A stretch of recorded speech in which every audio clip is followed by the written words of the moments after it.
विराम चिन्हों के बारे में बताएंगे। इसके बारे में विराम चिन्हों के बारे में। अब हम एक लाइन है इसको, इसमें विराम चिन्ह दिए गए हैं।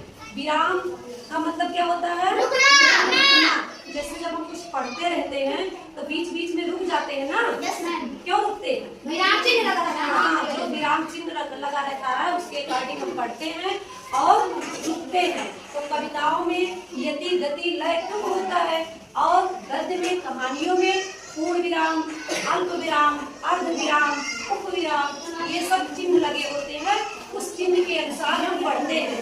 वही चिन्ह देखो ये भी लेके आए हैं, इन्होंने चिन्ह को बताया है आप लोगों को। इसको इसलिए बनाया है कि ये थोड़ा सा देखने में आपको अच्छा लगेगा। तो आप ध्यान से देखोगे ना तो कौन है ये बना है? मुर्गा। मुर्गा है। अब ये बताओ इसमें कलर कितना है? 3 4 हाँ, बहुत देर लग गई कलर देखने में आप लोगों को। तो जो भी कलर है कलर पे न जाओ, बस इनके चिन्हों के बारे में आज हम लोग जानेंगे। अल्प विराम, प्रश्नवाचक, अर्ध विराम, पूर्ण विराम, उप विराम, विस्मयबोधक, उद्धरण चिन्ह, योजक चिन्ह और विवरण चिन्ह। ये चिन्ह दिए गए हैं। इन चिन्हों को हमने यहाँ पे लिखा भी है। अब इन चिन्हों की हम लगाएंगे मात्राएं और आप लोगों ने अभी इस चिन्ह को देखा है। अब इस चिन्ह को लगाएंगे हम और ये चिन्ह आप हमें बताएंगे कि कैसे लगा है, किस ढंग से लगा है। ठीक? अब देखो सबसे पहले लगाएंगे प्रश्नवाचक चिन्ह। तो विराम का मतलब समझ गए ना? विराम चिन्ह का मतलब समझ गए ना? Yes ma'am. जब हम पढ़ते पढ़ते उठ जाते हैं तो उससे जो है वहाँ पे हम जो चिन्ह देखते हैं उसके अकॉर्डिंग उठते हैं। तो उन्हीं को हम जानेंगे कि किस चिन्ह पर हमको कितनी देर उठना है या उसका निशान कैसे होता है। तो जैसे प्रश्नवाचक चिन्ह कब लगता है? जब हम कहते हैं कि किसी चीज को क्यों, क्या, कैसे, ये सब बातें होती हैं, तब वहाँ पर हम प्रश्नवाचक चिन्ह लगाते हैं। इसका निशान क्या है? ऐसे हम दो की तरह बनाते हैं, ऐसे लेके आते हैं और इसके नीचे एक बिंदी लगा देते हैं। ये हो जाता है हमारा प्रश्नवाचक चिन्ह। जब कोई भी रहेगा आपका अंश जहाँ पे लगा रहेगा क्यों, क्या, कैसे, क्या तुम बाजार गए, तुम कल स्कूल क्यों नहीं आए, हाँ तुम क्या कर रहे हो, तो यहाँ पर ये चिन्ह लगाएंगे। ठीक है ना? अब उसके बाद है अर्धविराम। तो अर्धविराम कब लगाते हैं? ये देखो अर्धविराम कैसे लगा हुआ है। ये जो है ऐसे करके नीचे किया गया है और उसके ऊपर एक बिंदी लगा दी गई है। क्या लगाई है? बिंदी लगी है और ये उसका निशान है। जब हम कोई चीज कहते हैं, कोई सेंटेंस बोलते हैं और वहाँ पर थोड़ी देर के लिए रुकते हैं तो वहाँ पे अर्धविराम लगाया जाता है। जैसे चिड़िया का दाना पाठ पढ़े ना, चिड़िया बने के पास रुकी तो रुकी और दाने को रख दिया, फिर वहाँ से चली गई और उसे देखने के लिए कहा, उसने मना कर दिया। लेकिन चिड़िया क्या करती? तो थोड़ी देर जब वहाँ पर थोड़ी देर के लिए रुकते हैं तो वहाँ पर हम अर्धविराम लगाते हैं। अब उसके बाद आते हैं पूर्ण विराम।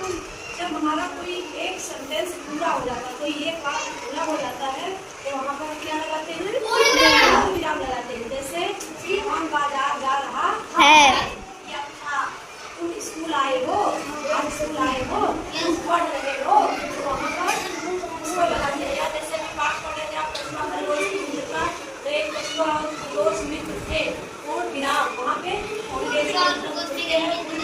उसके बाद फिर अगला वाक्य पढ़ते हैं, वहाँ पे लगता है पूर्ण विराम। अब उसके बाद आते हैं उप विराम। उप विराम का चिन्ह देखो क्या बना है इसमें। उप विराम कहाँ है? ये जी दो बिंदु, जैसे आ की बिंदु होती है ना, इससे आ लगा होता है, इसी तरह से ये है।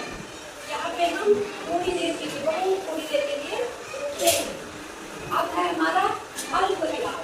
अल्प विराम में क्या करते हैं? यहाँ भी थोड़ी देर के लिए, मतलब क्या होता है? थोड़ा खाते होंगे तो क्या होता है? अल्पाहार। ये अल्प समय थोड़ी देर के लिए रुकना है तो वहाँ पे क्या लगेगा?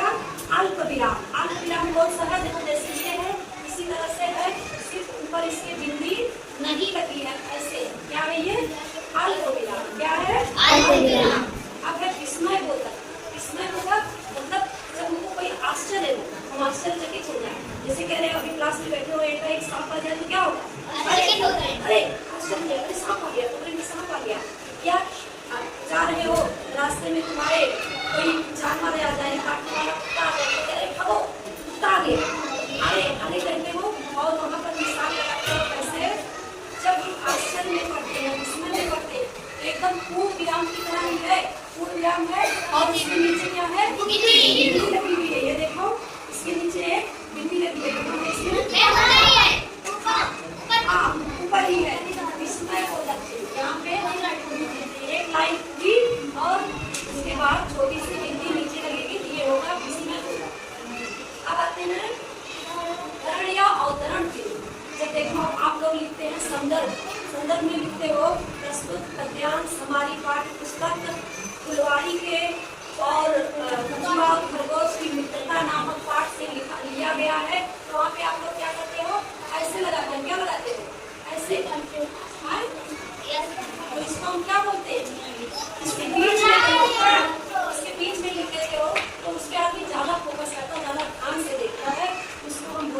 चिन्ह। विवरण या आवरण चिन्ह बोलते हैं। अब इसके बाद आता है योजक चिन्ह। योजक चिन्ह क्या होता है? योजक का मतलब होगा जोड़ने वाला। योज का मतलब जोड़ने वाला। जोड़, योग का मतलब जोड़ होता है, जिससे बना है योजक चिन्ह। योजक चिन्ह को क्या होता है?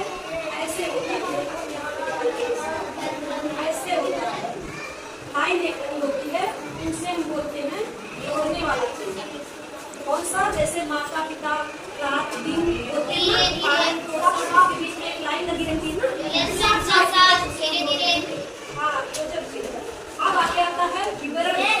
विवरण मतलब हमें किसी चीज के बारे में आगे बताना, तो हम इसको बोलते हैं विवरण चिन्ह। विवरण चिन्ह में क्या होता है? तो हिंदी होती है और उसके आगे एक लाइन लिखी जाती है, तो इसको हम बोलते हैं विवरण चिन्ह। कौन सा चिन्ह? विवरण चिन्ह। विवरण चिन्ह। अब इस तरह से इन चिन्हों से आप लोग छोटे छोटे उदाहरण भी बताए थे। इस तरह जैसे हम बता रहे समझा रहे हैं, इस तरह के उदाहरण आप लोग आकर के अब यहाँ बारी बारी से लिखो कि क्या हम लिख दे रहे हैं, और आप लोग इसको आपके बारी बारी से लिखो। समझ में आ गया है ना? Yes ma'am. आ जाओ लिखो आप लोग। चलो सबसे पहले कौन लिखेगा? हाँ, क्या नाम है?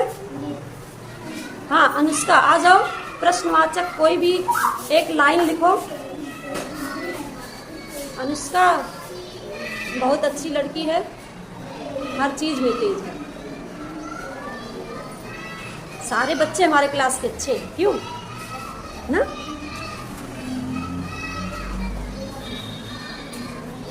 हाँ, कोमल बाजार क्यों गई? इसको थोड़ा सा और बढ़िया से बनाना था बेटा, इसके नीचे लगाना था। Very good. आगे आ जाओ, आओ।